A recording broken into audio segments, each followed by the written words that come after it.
Praise the Lord. பிரியமானவர்களே, இன்றைக்கு அநேகருடைய வாழ்க்கையில் ஒரு சமாதானம் இல்லாத ஒரு சூழ்நிலை, சமாதானத்தோடு ஒரு தூக்கம் இல்லை. ஆனால் சங்கீதக்காரனாகிய தாவீது 4வது சங்கீதம் 8வது வசனத்தில் சொல்லியிருக்கிறார், சமாதானத்தோடே படுத்துக்கொண்டு நித்திரை செய்வேன், கர்த்தாவே நீர் ஒருவரே என்னை சுகமாய் தங்க பண்ணுகிறேன்.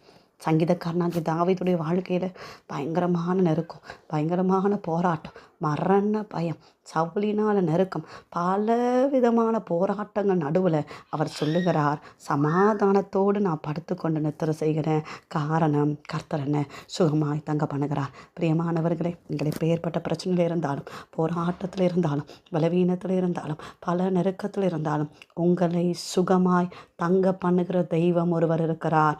அவர் உங்களை ஆச்சரியமாய் நடத்துவார், அதிசயமாய் நடத்துவார், நல்ல நித்திரையை தருவார், சமாதானத்தை அவர் உங்களுக்கு தந்திருக்கிறார். பிரியமானவர்களே, அவரை தேடுங்கள், ஜெபத்தோடு உங்கள் படுக்கைக்கு செல்லுங்கள். கர்த்தர் நிச்சயமாய் அந்த நாள் உங்களுக்கு ஆசீர்வாதமான சமாதானமான நாளாக இருக்கும். God bless you. கர்த்தர் தாமே உங்களை ஆசீர்வதிப்பாராக.